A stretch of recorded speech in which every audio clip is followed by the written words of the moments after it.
Sir, if you gotta sit down and wait your time, and I don't take kindly to people talking to me like that. This is case number 2405800 SC. Sonora Leonard versus Bradley Crandall.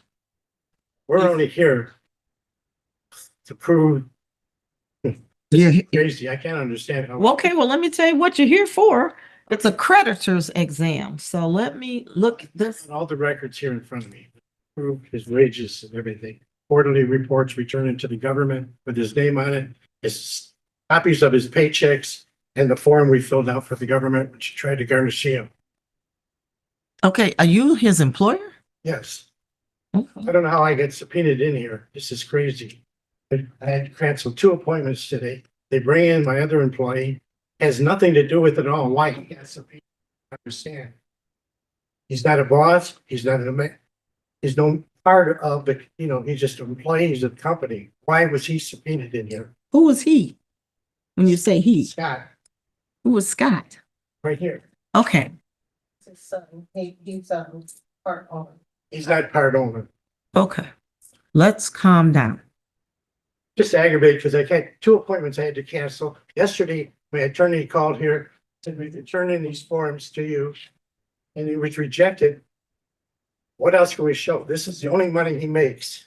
Okay, let me check and see what happened here. So this was a small claims case. And there was a default judgment entered against Mr. Bradley Crandall for $2,320.72. He was supposed to pay that in full. And this judgment was entered September 12th of 2024. He's not part owner. Why was he dragged in here? Sir, I'm trying to figure out what's going on. Can you just give me a minute? I'm sorry. I lost 2 appointments I had to cancel today. He had to stop work. I understand. But, this is a process and I just want to figure it out. And I have to look online here because all of our documentation is now online. So just give me a second. Okay, so I see a letter from December where this is from Ms. Leonard. Let's see. She says something about nothing had been done to move her case along. Well, okay, the case is actually over and you're in a collection stage right now. So you said you made some calls to the court. You was waiting for somebody to sign a subpoena. And I don't even know what this is all about other than you're saying a file was in a judge's chambers. We don't even have a file. So I'm not really sure what that's all about. Never received a copy from the court. Has never received an order to serve Marble Cast of Michigan. So that must have been, are you Marble Cast? Yes, it's a corporation. Gotcha. Oh, wait, hold on. So it looks like, I'm assuming the subpoena was signed because I don't see a copy of it in here. Let me see. Well, before that, I filed a writ of garnishment. Against Marble Cast? Yes. Okay. And what happened with that? He refused to garnish Bradley's wages. He tried to say that he didn't make enough money. What happened was I filed the writ for garnishment on October 4th. And when I turned the paperwork in at the counter, they told me that I had to serve Marble Cast. And I see the garnishment. I took what they said literally. I went over to Marble Cast to serve them the writ of garnishment. And when I went in, I talked to Scott. And that's this person here? Yes. Okay. And I handed the writ of garnishment to Scott, and he said, well, I don't know what this is. And I said, well, it's to garnish. She worked for the court. Bradley's. What? She worked for the court. No, she's a plaintiff trying to collect her money. I told him. Sir, let me just explain something. She can garnish you, which apparently she did. You can be a garnishee defendant in a case. That means that if you have any money or property that belongs to the judgment, Give you the records. We have all the records. I have all this copy. He doesn't make enough money to be garnished, is what it's about. okay, He always works Proof with he doesn't make enough. but he doesn't seem to understand the process. So I'm trying to explain the process is that she can garnish you as a garnishee defendant, your company. And if you have any money or other things that belong to the actual defendant in the case, you have to respond to that by filling You out responded to it. a disclosure. Okay, so you filled out a disclosure. Yes, All right. this was responded to. Plus I have copies of his paychecks. Plus I have the quarterly statement of all the employees that what they made in the last quarter. His name is one of the employees on there. This is the only money he made. Your Honor, Okay, ma'am, what is it? am I able to tell you how we got to this point? Because it Okay, I just, set me off and he won't even let me talk. okay, well, go ahead. Okay, when I went in, I talked to, Scott, I gave him the writ of garnishment and he said, well, I don't know what this is, you know, I don't know what this is about. And I said, I'm garnishing, Bradley's wages. And by that time, Bud, his dad, he was coming from the back of the store. He saw us up front talking, he saw me, you know, with the papers, I guess. He I don't remember anything. Okay, Especially keep so- saying his dad. Okay. First of all, you two need to learn how to be quiet until the lady finishes speaking.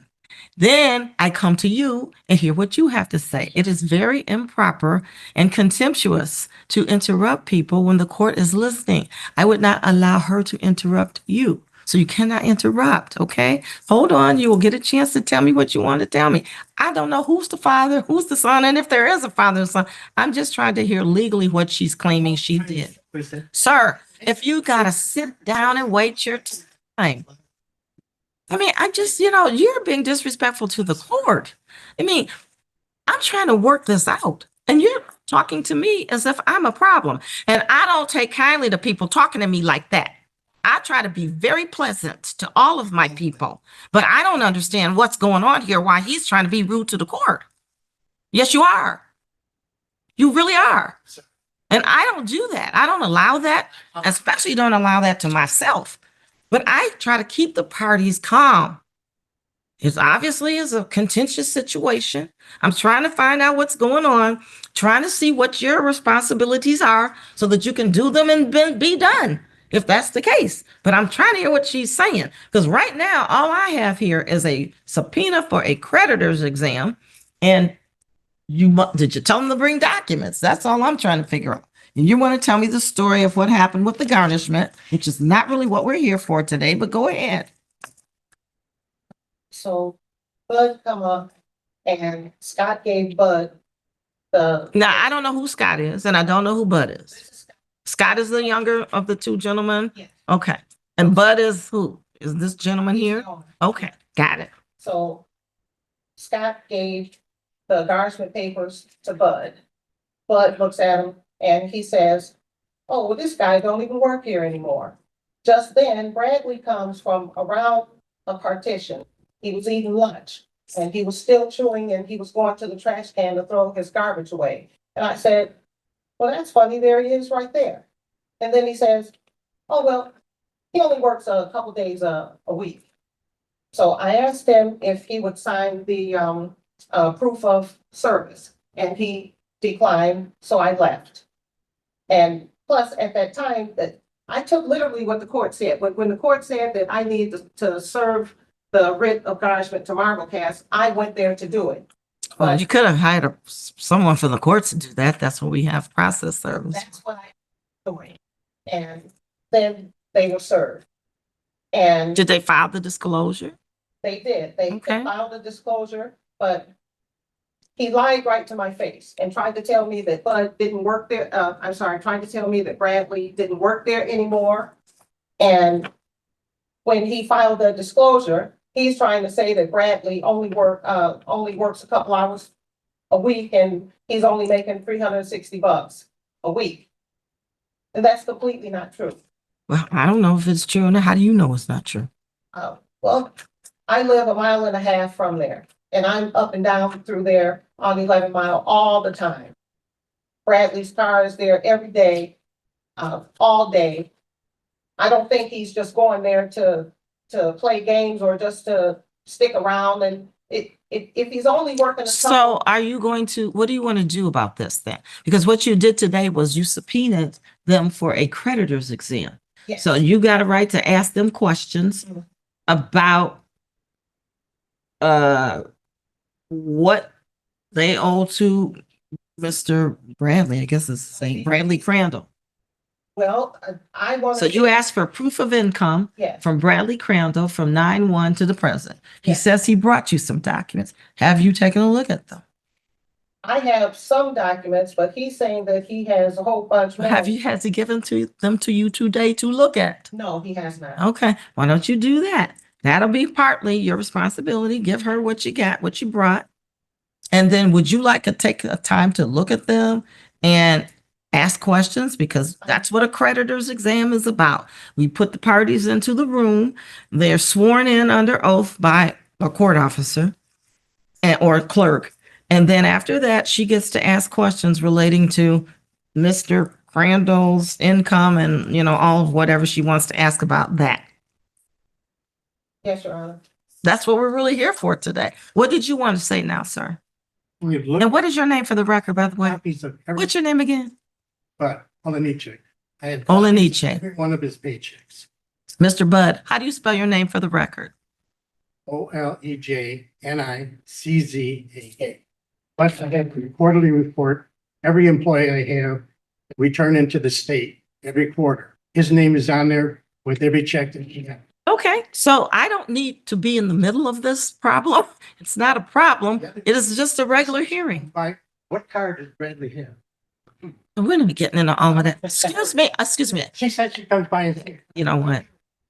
she, Excuse me, whose courtroom is this? Well, you said you were gonna let her speak. We don't. No, but we don't need to be asking questions about It's irrelevant what she said. what's irrelevant. I don't care how many times she's seen the car. That's not relevant to what we're doing here. Show Brad's income. That's it. Show her Brad's income. And I don't need to see it. It's her that needs to see it. We show it to her and her lawyer already, but we can show it to her again. Ma'am, I suggest what you do is go, the court officer could take you into a room. He can swear in Mr. Olenice. And did you subpoena him too? I did. Both of them can be sworn in and you can look at the records, ask any of them any questions about the records. Because all she's trying to do is to find out where his money is, which she has a right to do under the law because she has a judgment. we have proof of what he makes here. Well, sir, I'm telling you to go give it to her. So, well, there's nothing else we can do besides show. Listen, we got a defibrillator in the back, but we don't use it often. So calm yourself down. We don't need you getting that upset. It's not that big of a problem, okay?